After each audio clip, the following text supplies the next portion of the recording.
حافظ صاحب میں اب وہ آدھا پون گھنٹہ ہم نے سفر میں چلتے پھرتے ادھر ادھر نظارے کرتے ہوئے گزار دیا. وہاں فاتحہ پڑھی، چند نوافل پڑھے.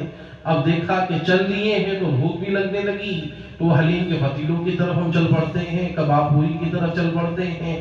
1-2 گھنٹے ہم نے وہاں لگا دیے. تو پھر ہم پوری شب ہو سکتا ہے کہ جس وقت میں ہم چائے کے ٹھیلے پر بیٹھے ہوں، ہم کچھ کھا پی رہے ہوں، ممکن ہے کہ وہی مقبولیت کی گھڑی اسی وقت ہو. تو اس لیے کم سے کم نکلے، عبادت زیادہ سے زیادہ کیجیے. اور آخری بات کہ ابھی ایک ٹرینڈ چلے گا، آپ کے پاس میرے پاس میسیجز آئیں گے، صاحب کوئی غلطی ہو گئی تو معاف کر دیں، سال میں دل دکھا دیا ہو، یہ کر دیا ہو، کچھ کر دیا ہو تو معاف کر دیں. بھیا یہ صرف دل کو سمجھانے کے لیے ہے. ایسے اگر آپ نے دل میرا دکھایا تو میں کیسے میسج سے کیسے میں آپ کو معاف کر دوں گا؟ آپ زمین پہ قبضہ کیے بیٹھے ہیں کسی کی اور میسج بھیج کے سوچ رہے ہیں کہ وہ مجھے معاف کر دے گا. بھری محفل میں کسی کو آپ نے ذلیل کر دیا اور آپ سوچ رہے ہیں کہ ایک میسج بھیجوں گا مجھے معاف کر دے گا. ایسے معافی نہیں ہوتی ہے. اگر آپ واقعی آپ کے دل میں خدا کا خوف ہے تو آپ اپنی عزت نفس کو ختم کر دیجئے. آپ جھک جائیے، آپ معافی مانگیے، پرسنلی جائیے. نہیں جا سکتے تو کم از کم ایک کال تو کیجئے. پھر آپ اپنی جو آپ نے غلطی کی ہے، جس پہ آپ شرمندہ ہیں، آپ اس پر بات کیجئے. وہ چاہے گا تو معاف کر دے گا.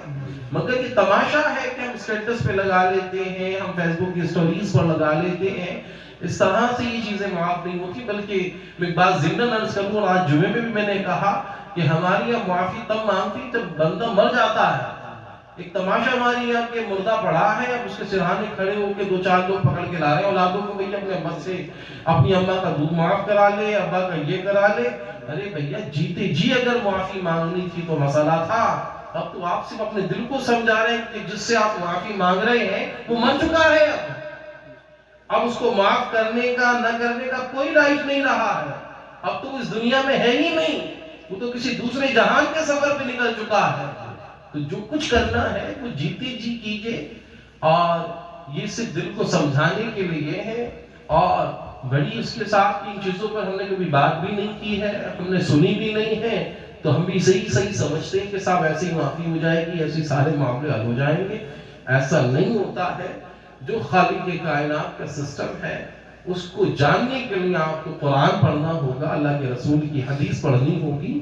باقی جہاں سے کہیں سے بھی باتیں آ رہی ہیں اس پر غور کرنا ہوگا کہ یہ قرآن اور حدیث سے کہیں ٹکرا تو نہیں رہی ہیں.